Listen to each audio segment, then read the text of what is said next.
Good morning, everybody. This is Jackie Bryan, registered nurse, whole health educator, advocate, and coach. Welcome to this week's session of Living Well. Today's topic is all about moving yourself from being interested in losing weight to being committed.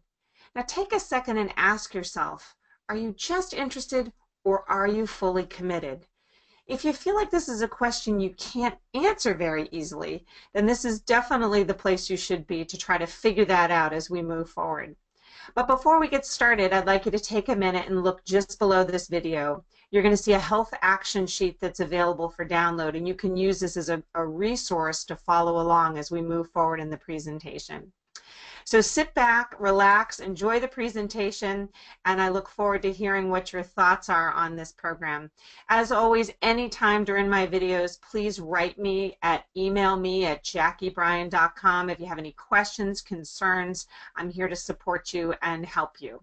So I'm going to take a minute and take my face off the screen so you can fully focus on the presentation as we move forward.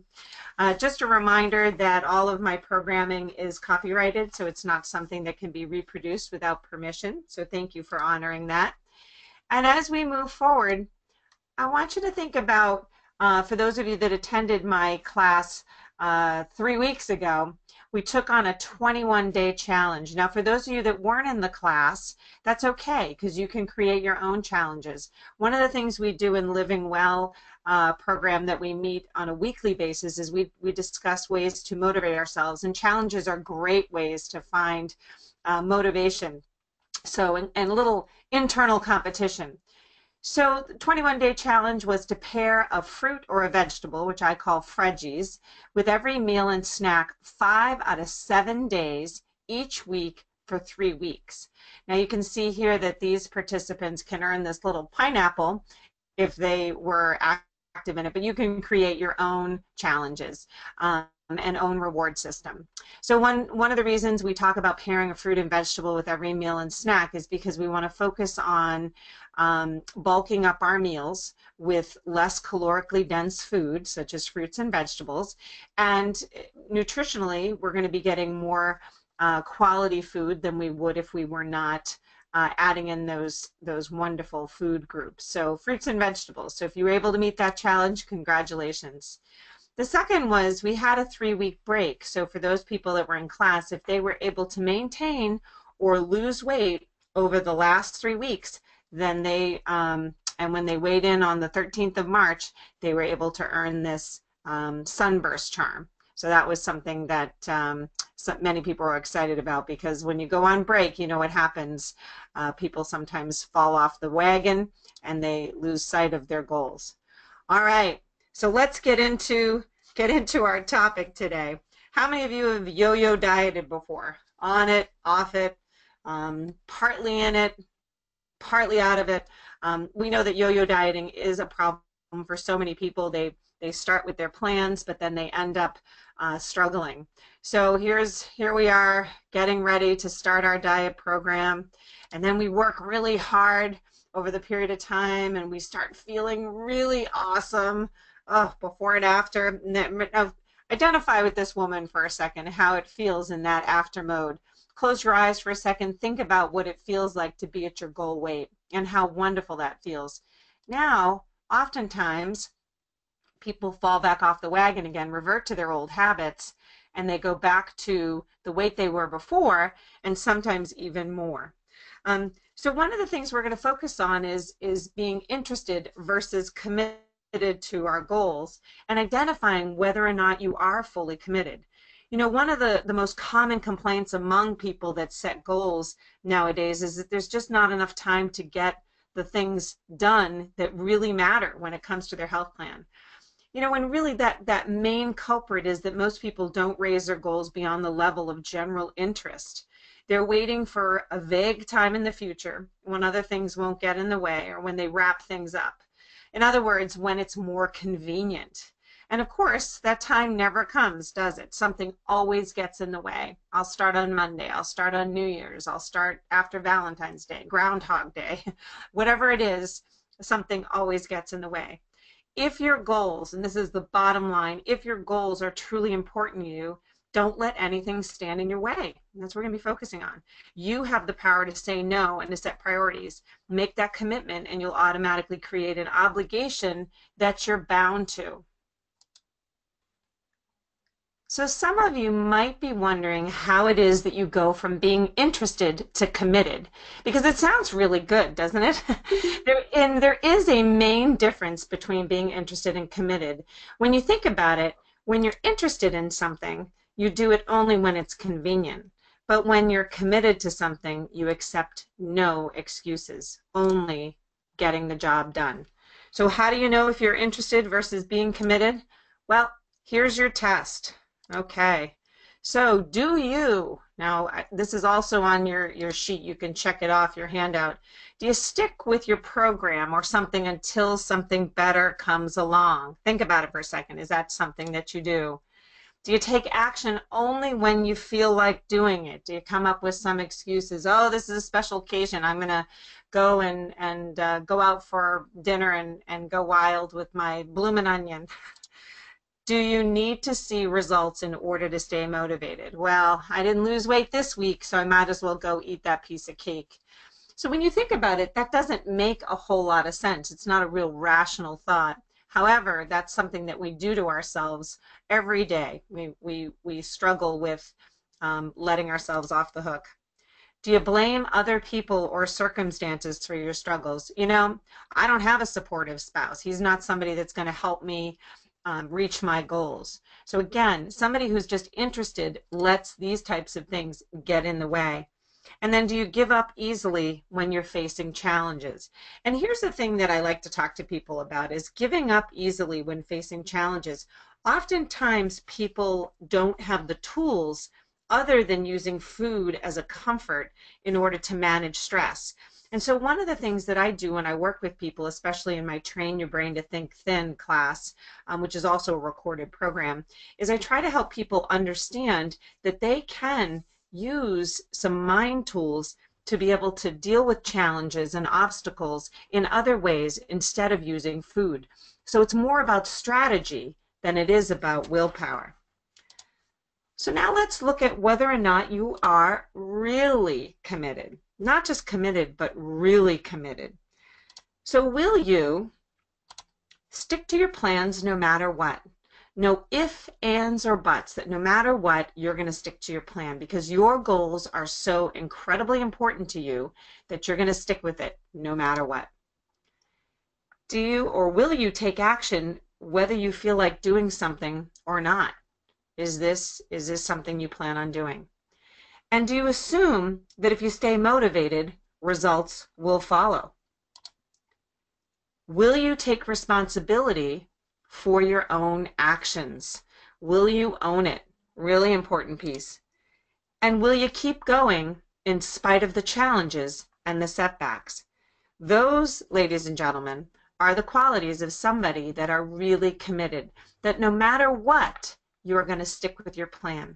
One of the things I do sometimes is I help people move their weight loss plan or their healthy lifestyle plan into a category of non-negotiables. You know, there are things that you do every single day that are non-negotiables. You wake up, you take a shower, non-negotiable. You just know you need to do it. You brush your teeth. You take care of your children. You make dinner. These are all things that maybe you don't feel like doing, but you do them anyways. You're 100% committed. What we want to do is we want to move your healthy lifestyle plan into that category of, I'm just doing it. Might not be fun, might not be what I feel like doing, but I'm absolutely going to do it. So how do you make those things happen?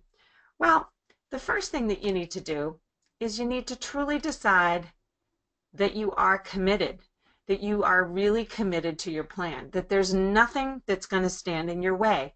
Take a second for me. How many of you are truly committed? How many of you are really 100% committed to this plan that you are moving forward?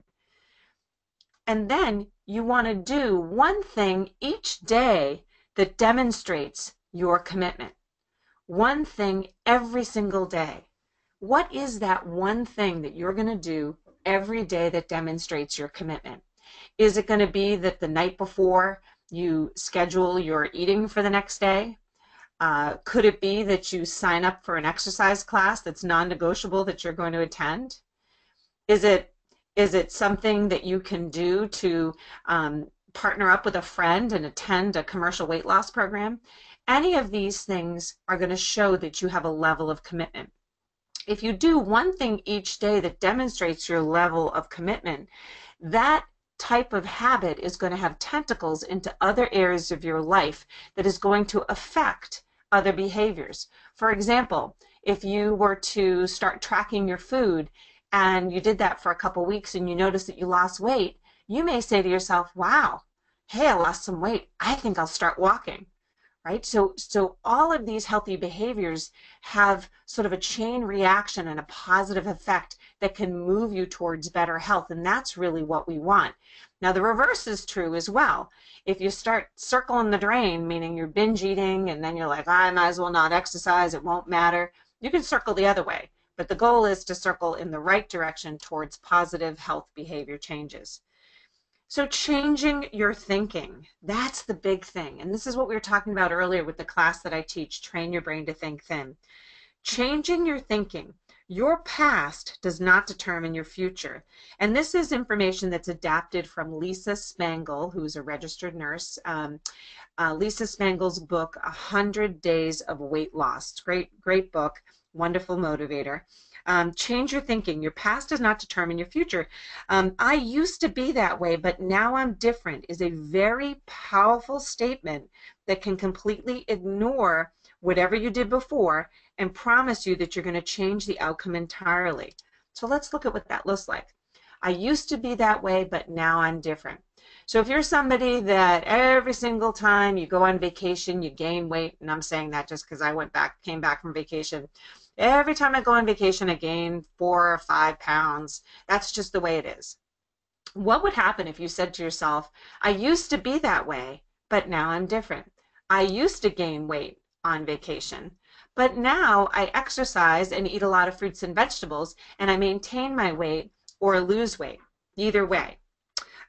Rather than being fearful that you're going to repeat the past, you're actually building a new way of thinking. Try to make a list of any fears or negative behaviors that have hurt your weight loss success in the past. Think about those right now. Are you somebody that overeats at night? Are you somebody that binge eats when you're tired? What are some of the triggers for you that lead you to overeat and being overweight? Make up a new ending to your story because now you're different. Now you don't do that behavior anymore. You can do anything. Some people give up their dieting after a few weeks, and now they're actually journaling every day. Make a new ending to your story. That's what this statement's all about. So what are you going to do to change your thinking? What are you going to fill in these blanks with? I used to what? But now I do what? So I used to overeat at 9 o'clock at night, but now I read a book and go to bed and I feel much better in the morning. So come up with your own statement that's going to help you move in the right direction. So as always, I challenge people with some health behavior challenges each week. No added sugar for 5 out of 7 days. Is this something that you can do this week? This is something that the people in my class will earn this little 5-pound of sugar charm, but you can come up with your own reward system. Can you out there go 5 days out of 7 without added sugar? Definitely a great challenge to take on, and I'd love to hear from you. Please let me know how you do. So I thought this was a really cute comic to end on. It's 10 o'clock. Do you know where your willpower is? How many of you out there struggle with nighttime eating? It is one of my biggest challenges. I know that it's something that I really enjoy, something that makes it a little bit more challenging for me to stick with my plan. So once you come up with a plan and a strategy for the late night munchies, then you're in a better position to stick with your plan. Well, that's it for us right now. I'm wishing you all the very best as you move forward in this week. See that after picture? We're going to have that after that lady hiding. I hope you have a wonderful week. And as always, please write me and let me know how you're doing. I'm here to support you. Email me at jackiebryan.com. Have a fantastic week, and I look forward to hearing from you soon. Take care.